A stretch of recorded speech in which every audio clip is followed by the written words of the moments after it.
Hello students, this is Sriram info all India government jobs అండి. ప్రతి government job notification release అవగానే మన ఛానల్లో పోస్ట్ చేయడం జరుగుతుంది. ఇంకా మన ఛానల్ ఎవరైనా సబ్స్క్రైబ్ చేసుకోకపోతే సబ్స్క్రైబ్ చేసుకొని బెల్ ఐకాన్ ఆన్ చేసుకొని పెట్టుకుంటే నా ప్రతి అప్డేట్ అనేది మీకు నోటిఫికేషన్ ద్వారా వస్తుంది. అలాగే మన టెలిగ్రామ్ ఛానల్లోని వాట్సాప్ ఛానల్లోని మీరు జాయిన్ అయినట్టయితే ఫాస్ట్ అప్డేట్స్ అనేవి మీకు వస్తుందండి. Job information, exam dates, result dates and previous question papers కూడా నేను అందులో సెండ్ చేస్తాను. మీకు వాట్సాప్ ఉంటే వాట్సాప్ ఛానల్లో జాయిన్ అవ్వండి, టెలిగ్రామ్ ఉంటే టెలిగ్రామ్ ఛానల్లో జాయిన్ అవ్వండి. లింక్ అనేది కింద డిస్క్రిప్షన్లో ఉంది. మనకు వచ్చేసి హిందూ కాలేజ్ యూనివర్సిటీ నుంచి పర్మనెంట్ బేస్డ్ జాబ్స్ అయితే రిలీజ్ చేశారండి. ఇది వాళ్ళ యొక్క అఫీషియల్ వెబ్సైట్. ఇక్కడ మీరు చూసినట్టయితే రిక్రూట్మెంట్ ఉంది కదా, రిక్రూట్మెంట్ మీద క్లిక్ చేసినట్టయితే ఇక్కడ మీకు రెండు ఓపెన్ అవుతున్నాయి. Advertisement for various non teaching పోస్టులు ఉన్నాయి కదండి, దాని మీద క్లిక్ చేసి మీరు ఓపెన్ చేసినట్టయితే ఇక్కడ అడ్వర్టైజ్మెంట్ డీటెయిల్స్ కింద జనరల్ ఇన్స్ట్రక్షన్స్ ఉంటాయి.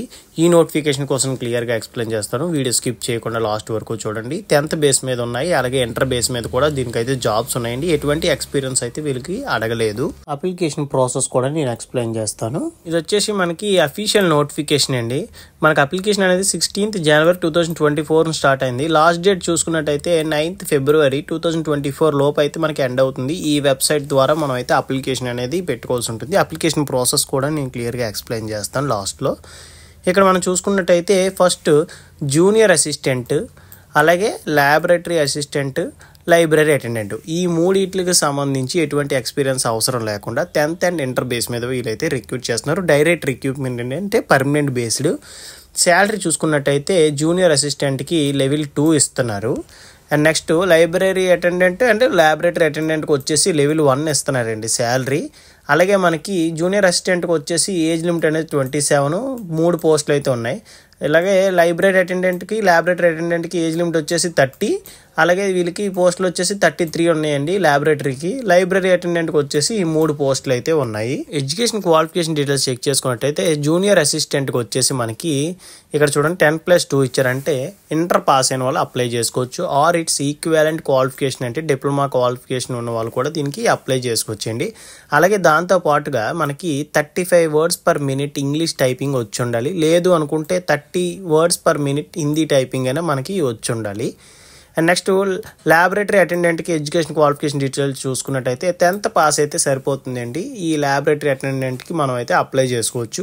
అలాగే లైబ్రరీ అటెండెంట్ చూసుకున్నట్టయితే దీనికి కూడా సేమ్ 10th పాస్ అయ్యి సర్టిఫికేట్ అయితే ఉండాలండి. లైబ్రరీ సైన్స్ కానీ లైబ్రరీ ఇన్ఫర్మేషన్ సైన్స్ కానీ సర్టిఫికేట్ అయితే దీనికి ఉండాలి.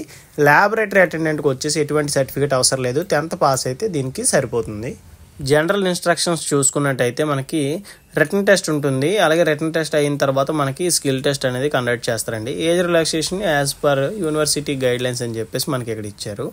ఇక్కడ చూసినట్టయితే ఫస్ట్ మన అప్లికేషన్ అనేది షార్ట్ లిస్ట్ చేసి రిటన్ టెస్ట్కి మనకి అడ్మిట్ కార్డ్స్ అనేవి పంపిస్తారు. అందులో షార్ట్ లిస్ట్ అయిన వాళ్ళకి స్కిల్ టెస్ట్ అనేది కండక్ట్ చేయడం జరుగుతుంది. అలాగే నెక్స్ట్ పాయింట్ చూసుకున్నట్టయితే మనకి ఎడ్యుకేషన్ క్వాలిఫికేషన్ అలాగే ఎక్స్పీరియన్స్ ఉంటే ఎక్స్పీరియన్స్ అనేది క్లోజ్డ్ డేట్ లోపు అయితే మనకి కంప్లీట్ అయి ఉండాలని చెప్పేసి క్లియర్గా మెన్షన్ చేశారు. అండ్ నెక్స్ట్ వచ్చేసి మనకి 10th పాయింట్ చూసుకున్నట్టయితే ఎవరైతే మల్టిపుల్ అప్లికేషన్స్ పెట్టాలనుకుంటున్నారో వాళ్ళు ఏ పోస్ట్కి సంబంధించి ఆ పోస్ట్కి సపరేట్గా మీరైతే అప్లికేషన్ పంపించాల్సి ఉంటుంది. అలాగే ఫీజు కూడా సపరేట్గా పే చేయాల్సి ఉంటుందండి. నెక్స్ట్ మనం చూసుకున్నట్టయితే ఇంటర్వ్యూకి కానీ స్కిల్ టెస్ట్కి కానీ లేదా రిటన్ టెస్ట్కి కానీ ఎటువంటి ట్రావెల్ అలవెన్సెస్ అనేవి వీళ్ళు ఇవ్వరని చెప్పేసి మనకి క్లియర్గా మెన్షన్ చేశారు 13th పాయింట్లో. 17th పాయింట్ ఏంటంటే మన డాక్యుమెంట్స్ అనేవి సెల్ఫ్ అటాచ్డ్ చేసి మనం అయితే అప్లోడ్ చేయాల్సి ఉంటుంది. ఎడ్యుకేషన్ క్వాలిఫికేషన్ అలాగే ఎక్స్పీరియన్స్ ఉంటే ఎక్స్పీరియన్స్ యాడ్ చేస్తారు, లేకపోతే లేదండి. డిస్క్రిప్షన్ ఇచ్చిన లింక్ మీద క్లిక్ చేసినట్టయితే మీకు పేజ్ వచ్చేసి ఇలా ఓపెన్ అవుతుందండి. ఇక్కడ మనకి ఆల్రెడీ లాగిన్ డీటెయిల్స్ ఉన్నట్టయితే మీ ఈమెయిల్ ఐడి పాస్వర్డ్ ఇచ్చేసి లాగిన్ అవ్వండి. లేకపోతే ఇక్కడ క్రియేట్ అనే అకౌంట్ ఉంది కదా, దాని మీద క్లిక్ చేసినట్టయితే మీ name, email ID, password and confirm password same password enter చేసి ఐఎమ్ నాట్ రోబోట్ అని చెప్పేసి కొట్టేసి ఇక్కడ రిజిస్టర్ మీద క్లిక్ చేసినట్టయితే మీకైతే రిజిస్ట్రేషన్ డీటెయిల్స్ అనేవి మీ ఈమెయిల్కి వస్తుందండి, మెయిల్. అవి యూజ్ చేసుకొని మీరు లాగిన్ అవ్వాలి. లాగిన్ అయ్యాక మీకు పేజ్ వచ్చేసి ఇలా ఓపెన్ అవుతుందండి. ఇక్కడ చూడండి అప్లికేషన్ ఫీజు ఉంది కదా, ఇక్కడ వ్యూ డీటెయిల్స్ మీద క్లిక్ చేసినట్టయితే ఇక్కడ అన్రిజర్వ్డ్ క్యాండిడేట్స్కి వచ్చేసి 500 రూపీస్ అండి. ఓబీసీ అండ్ ఈడబ్ల్యూఎస్ క్యాండిడేట్స్కి వచ్చేసి 300, SC ST PWBD and women's క్యాండిడేట్స్కి వచ్చేసి 0 అండి. అంటే ఎటువంటి ఫీజు అయితే ఏమి లేదు. SC ST and PWBD and women candidates కూడా ఫీజు అనేది ఏమీ లేదు. అండ్ నెక్స్ట్ ఇక్కడ ఇది క్లోజ్ చేసుకొని ఇక్కడ చూడండి ఫర్ ఎనీ టెక్నికల్ ఇష్యూస్ మీకు ఇంకా ఏవైనా ప్రాబ్లం వస్తే అప్లై చేసుకున్నప్పుడు ఇక్కడ మీకు ఒక ఈమెయిల్ ఐడి ఇచ్చారు. ఈ ఈమెయిల్ ఐడికి మీరు మెయిల్ చేసినట్టయితే మీకైతే రిప్లై మెయిల్ అనేది వస్తుంది మీ ప్రాబ్లం సొల్యూషన్ అనేది. అయినా మీకు ఇంకా ఏమైనా ప్రాబ్లం ఉంటే నాకు కింద కామెంట్ బాక్స్లో కామెంట్ చేయండి, నేను మీకు ఖచ్చితంగా రిప్లై ఇస్తాను. అలాగే ఇక్కడ రైట్ సైడ్లో చూడండి అప్లై ఫర్ జాబ్ ఉంది కదా, దాని మీద క్లిక్ చేసినట్టయితే మీకు పేజ్ వచ్చేసి ఇలా ఓపెన్ అవుతుంది. ఇక్కడ పోస్ట్ అప్లైడ్ ఫర్ అని ఉంది కదా, దీని మీద మీరు జూనియర్ అసిస్టెంట్ అయితే జూనియర్ అసిస్టెంట్ సెలెక్ట్ చేయండి, ల్యాబొరేటరీ అటెండెంట్ అయితే ల్యాబొరేటరీ అటెండెంట్, లేదు లైబ్రరీ అటెండెంట్ అయితే లైబ్రరీ అటెండెంట్ సెలెక్ట్ చేసుకొని మీ నేము ఫాదర్ నేము ఈ డీటెయిల్స్ అన్ని ఫిల్ చేసేసేయండి. Date of birth, gender, category, address, country, phone number, email ID, address అన్నీ సేవ్ చేసేసుకోండి. సేవ్ చేసి నెక్స్ట్ మీద క్లిక్ చేసినట్టయితే మీకు ఎడ్యుకేషన్ క్వాలిఫికేషన్ డీటెయిల్స్ అనేవి అడగడం జరుగుతుంది. తర్వాత డిక్లరేషన్ ఫామ్ వస్తుంది. ఆ డిక్లరేషన్ ఫామ్ కంప్లీట్ చేసేసి టిక్ చేసేసి మీరైతే అప్లికేషన్ అనేది సబ్మిట్ చేసేయచ్చు. అప్లికేషన్ ఫీజు పే చేసిన తర్వాతే మీకు ఈ అప్లికేషన్ అనేది స్టార్ట్ అవబోతుంది. ఓకేనా. ఇక్కడ మీరు మెయిన్ చూడండి పాస్పోర్ట్ సైజ్ ఫోటో అయితే మీరు అప్లోడ్ చేయాల్సి ఉంటుంది. సైజ్ కూడా ఎక్కువే ఇచ్చారండి, 500 KB లోపు అయితే ఉండాలని చెప్పేసి మనకి ఇక్కడ మెన్షన్ చేశారు ఫోటో అనేది.